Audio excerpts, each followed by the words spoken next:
I'm Sarah with YourStory TV, and today we have the pleasure of speaking with Vir. He's the COO, of Babajob. Thank you for joining us today. Can you give us a little bit of brief history of Babajob and how you came to work there? Sure. Well, Babajob started, focused on in Bangalore back in 2007, end of 2007, where we were focused on making the informal job sector in Bangalore efficient, and we expanded to go pan-India sometime in 2009. Around the same time we started working with our first telecom partner, which was Airtel. And so, we've been national since the middle of 2009. And exactly what goes on at Babajob? What is the impact you guys are trying to make? Yeah, the basic impact we're trying to make is we're trying to make the market for informal sector jobs more efficient. We just found it was very inefficient the way both that job seekers in the informal sector went about finding work and the way employers went about hiring in the informal sector. There was this great inefficiency where people were just really relying on word of mouth, relying on a very analog kind of, just feet on the street techniques to pick up workers. And workers were just seeing ads on the road with a series of phone numbers and calling up, and it was just very ad hoc. It was you happen to be there, happen to see the sign, happen to call, you happen to have a friend who works somewhere. So it was very ad hoc, and there was not much efficiency in it. So that we saw a big gap, and where you had great innovations, in the higher end job space, with things like LinkedIn, you have Monster.com in India, it's a big player here, as Naukri is the biggest player. And so you have digital tools for the higher end job seekers, but when we went down on the informal sector, there were really no digital tools available. People were really just using very kind of methods that have been used for decades, and so there was not much innovation. So we saw an opportunity there. Definitely very cool. So congratulations, Babajob just recently received funding from Gregos and Khosla Impact Fund. Do you believe that this is a stamp of approval or validation for your business to keep moving forward in the informal sector? Yeah, I think anytime you see outside validation of business, I think it does, it is a stamp of approval that someone believes in the business model, believes in the space, and so I think we've seen some similar businesses as well in other parts of the world getting more traction. There's a similar company in South America doing what's called short labor. There's a company in Palestine which is more structured as an NGO called Subtel, and I think so. I think anytime you see an investor come into a business, it means that they've done some work around the space, the market, they think that there's deep enough opportunity here, and I think we do think it's. When did efforts start to raising funding start? Was the journey really arduous? Can you tell me about the process it entails? Yeah, it's. I think you go through as a startup. There's always some initial work that you have to do before you ever even can approach any investors, and so that lays the groundwork, and that typically comes from the founders' own capital, maybe some of the small round of seed and angels and friends and family, that gets you to the minimum amount of work that you have to show, that the clear business plan is there, you can test the market opportunity, and maybe, early versions and betas, or at least sketches of a product. So I think that's kind of a start, and then, then you move on to a real seed round, that can be a mix of friends and family and seed angel investors that do it professionally. And I think in India, that's something that's been great to see, that that space has really become a lot more active. There are a lot more opportunities for funding in the seed stage and angel stage than there were even just 4 or 5 years ago. It was that stages where there was a big gap. Now you see several funds that are here that are active, and angel networks, Mumbai Angels and Indian Angel Network that are actively funding. And so I think that's been the biggest change I've seen in the last few years in terms of early stage investing that there has been. Very interesting. So, considering close to 5 years in existence, how would you put the growth rate of Babajob's? Do you think it's satisfactory, or with much more help, could you guys do a lot more, or what do you feel about the growth? Yeah, I think this year has been, we've seen a huge amount of growth this year with our kind of traffic to our website up over 800%, and Wow. you know, we're seeing applications up over 1,000%, meaning that we're seeing a lot more engagement and usage of the site this year. So I think, in our view, we were probably a little bit early in terms of usage of the internet, especially by informal sector job workers, and that's what's changing in the past 7-8 months. We've seen a big change in that, and so I think, but in any business, you're always either going to be early or late, and I think it's better to be early, right. and as long as you're doing it in a sustainable way and you're keeping your burn rate low, I think it's okay to be early as long as you're patient. And obviously the founders of the team is patient, and whatever investors you have at that point have to also be patient if you're going to be early to an opportunity. But I think we're seeing now internet penetration rates are getting to a very interesting inflection point in the country, being both broadband and mobile internet. So can you tell me a little more about how funds work when you get invested in? So are they very aggressive, or are they very picky with your day-to-day operations, or how does that work? Yeah, I mean, it's just the beginning of the journey for us. I think it really depends on who you're working with, and I think different investors take a different approach to how involved you want to get in the business. And so, so I think that's something any entrepreneur should look very carefully at, the dynamic that they have with investors. I think it's very much a two-way street. It's not, I think you have to become as comfortable with your investors as they are with you.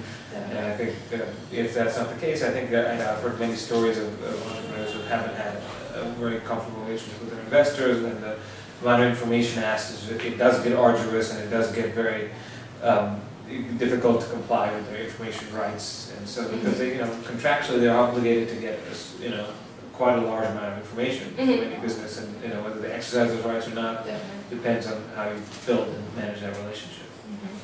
So we've seen a lot of foreigners come into India, including myself, and do some amazing work in the social sphere.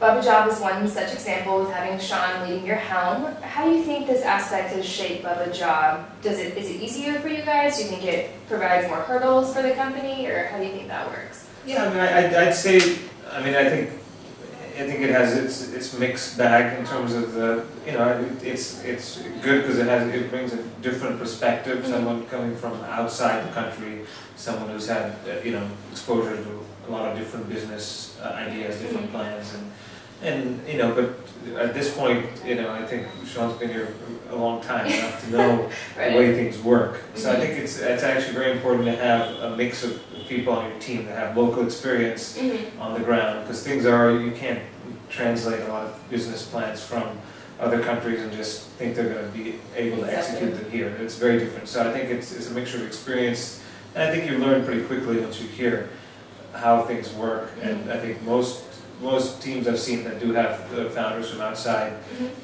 India do very quickly adapt or get a lot of local knowledge from their teams here. And so I think it's most people I see have been able to adapt pretty quickly, but obviously there are some, I think especially where you see people trying to build businesses and not being based here, which I've seen a couple of those, and those tend to be the most difficult. Not seeing too many successful ones that have been built from outside the country. So I do think that commitment, if you see founders that aren't from here, who lay down roots here and are committed to being here, I think that's where you see the greater successes. Yeah. Definitely. So we heard something about Babajob going international. Are these plans on the map, or what's going on with that? Well, I mean, we've definitely thought about it. We've had a lot of inquiries from various countries around the world where they see what we're doing here to make the informal market more efficient, and they want to do similar things there and tap into our expertise. And at this point, I think there's such a great opportunity here in India that we've decided that for at least the short term, we want to focus here in India. But we do think there is a great opportunity in a lot of other countries, be it in where you do have a large informal labor sector. And I think there's certain trends where you see the right mix of mobile usage and internet usage and the large informal sector workforce where it's an interesting match. So we have our short list of places we do think we would like to go into it, but I think definitely for the next 2013 we focus on India, and then after that, I think there's some thought about plans outside India. That's exciting. So what are the challenges you're currently facing at the company going into a new sector in India? Yeah, it's well, I think you can break them down by so many different ways. Right. There's obviously challenges in they can be anything from just government regulatory perspective, just running a business and being compliant with. There's a lot of different regulations, and then once you pass certain sizes of the business, there's a lot of things you guys stay on top of from that perspective. I think that's always challenging, and there are a lot of rules and regulations to comply with here. And then, I've noticed that. Yeah, and so as you noticed, even being here as a foreigner, there's a lot of time spent in government offices, right? waiting. So that's something you have to be ready to deal with in doing any business. But I think in terms of one of the bigger challenges we're facing and we're figuring out right now is the best way to kind of, as outreach and marketing really, is how do you, in a cost-effective way, get people aware of your service. Because I think that you don't have great discovery platforms here. You have the way you have, like in the U.S. if let's say you build an app, you have the iStore. If you're launching on Apple OS, and you have a lot more people online where you can mobile advertising, you can online advertising, and so since such a small portion of our users are actually online and connected, we have to be more creative in the ways that we're reaching out to them. And obviously there's the mass media ways, there's television, there's radio, there's print, which tend to be very expensive, and they're generally used by a lot of large brands. And you're starting to see some innovation happening there. Like for example, there's, in cable now, you can advertise locally for the first time very recently. But I think in other markets, I know in the U.S. you can say I want to just buy a slot for the Cleveland metro area, and it becomes a lot more affordable if you don't have to buy a nationwide ad slot, which is extremely expensive. And so if you want to focus, and I think that was more of a technology issue that's been solved by actually a team of Bangalore entrepreneurs that have put that technology into place. You can start to do regional advertising in cities and areas, and so I think we're looking at all different channels to see where we get the biggest bang for our buck in terms of marketing. So I think that's one of the bigger challenges we're facing. So I was reading on your website that when you guys first started, you went door to door for the first, was it 5,000? Yeah, the first few thousand job seekers to seed the database. Were they pretty receptive when you first started going out to the village as a new company coming in? Yeah, well, it wasn't really. We are focused more on urban and peri-urban, so it wasn't too much in the village. I would say it was in certain areas in Bangalore metropolitan area where you do find a lot of informal sector workers, and it was more. It was a mix to get feedback, because the kind of feedback you can get when you're doing an in-person sign-up is unparalleled. Obviously, it's a very expensive exercise in that sense, but you do get a lot of feedback on what people think of the service. And I think so. Those early user sign-ups shaped a lot of what's still in the service now, and so I think that's important, and we do want to keep channels open where we do have that in-person interaction, but in a scalable way. Because it's not if we want to try and sign up every person with a live person, that's requires building a huge team and workforce, and that's not as scalable as doing things digitally and having a good mix. But I think the important thing is to have various channels that people can use, so that you're not excluding users that don't have access to technology or aren't literate or comfortable with technology. So that's one thing to really focus on, is having as many different channels. So if you're comfortable using an automated system, let's say SMS, only not even half of the country uses SMS. I've heard it vary from about 30% to 50% in different states and in different carriers of usage of SMS. So there's that percentage of people who will be using the service over SMS, and then there's obviously people who can use it over an automated voice system. But even automated voice isn't comfortable for everyone. So that there's some people that just want to have a live conversation with someone. So we do make a good effort to make all channels available and kind of route someone to the right channel based on their level of access. So what do you think needs to be done in the social entrepreneur sector? What would your advice be to entrepreneurs that are just getting in, and how do you start growing a company or fulfilling some kind of social need?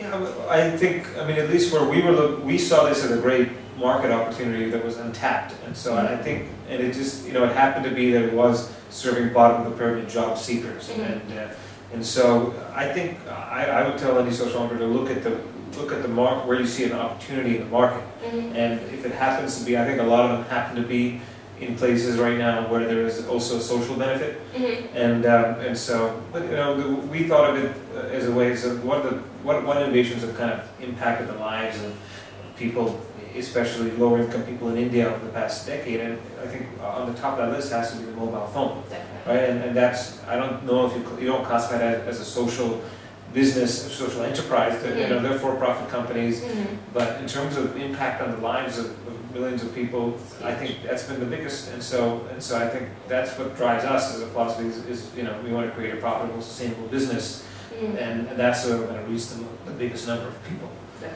And so I would tell people to look at where you see gaps in the market, and build out from there.